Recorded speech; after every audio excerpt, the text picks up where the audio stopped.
जब तू अपने शत्रुओं से युद्ध करने को जाए और घोड़े, रथ और अपने से अधिक सेना को देखे, तब उनसे न डरना। तेरा परमेश्वर यहोवा जो तुझको मिस्र देश से निकाल ले आया है वह तेरे संग है। और जब तुम युद्ध करने को शत्रुओं के निकट जाओ, तब याजक सेना के पास आकर कहे, हे इस्राएलियों सुनो, आज तुम अपने शत्रुओं से युद्ध करने को निकट आए हो। तुम्हारा मन कच्चा न हो, तुम मत डरो और न थरथराओ और न उनके सामने भय खाओ, क्योंकि तुम्हारा परमेश्वर यहोवा तुम्हारे शत्रुओं से युद्ध करने और तुम्हें बचाने के लिए तुम्हारे संग चलता है। फिर सरदार सिपाहियों से यह कहें कि तुम में से कौन है जिसने नया घर बनाया हो और उसका समर्पण न किया हो, तो वह अपने घर को लौट जाए। कहीं ऐसा ना हो कि वह युद्ध में मर जाए और दूसरा मनुष्य उसका समर्पण करे।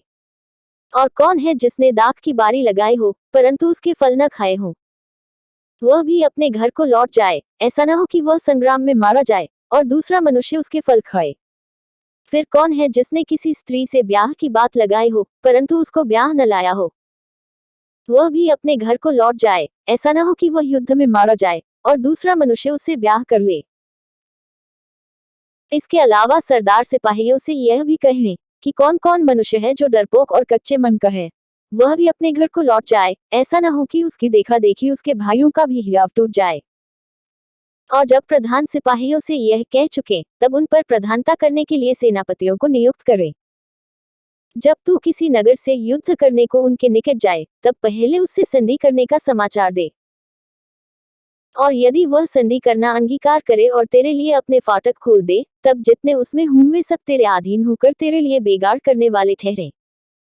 परंतु यदि वे तुझसे संधि न करें परंतु तुझसे लड़ना चाहें, तो तू उस नगर को घेर लेना। और जब तेरा परमेश्वर यहोवा उसे तेरे हाथ में सौंप दे, तब उसमें के सब पुरुषों को तलवार से मार डालना।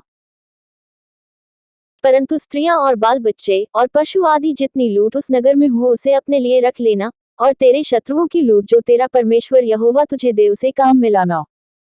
इस प्रकार उन नगरों से करना जो तुझसे बहुत दूर हैं, और इन जातियों के नगर नहीं हैं, परंतु जो नगर इन लोगों के हैं, जिनका अधिकारी तेरा परमेश्वर यहोवा तुझको ठहराने पर है, उनमें से किसी प्राणी को जीवित न रख छोड़ना, परंतु उनको अवश्य सत्यानाश करना, अर्थात हित्तियों, एमोरियों, कनानियों, परिज्जियों, हिव्वियों और यबूसियों, जैसे कि तेरे परमेश्वर यहोवा ने तुझे आज्ञा दी है। ऐसा न हो कि जितने घिनौने काम वे अपने देवताओं की सेवा में करते आए हैं वैसा ही करना तुम्हें भी सिखाएं, और तुम अपने परमेश्वर यहोवा के विरुद्ध पाप करने लगो।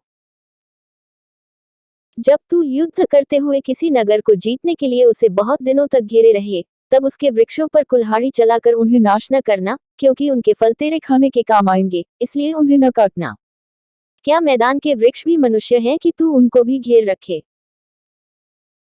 परंतु जिन वृक्षों के विषय में तू यह जान ले कि इनके फल खाने के नहीं हैं, तो उनको काटकर नाश करना, और उस नगर के विरुद्ध उस समय तक कोट बांधे रहना जब तक वह तेरे वश में ना जाए।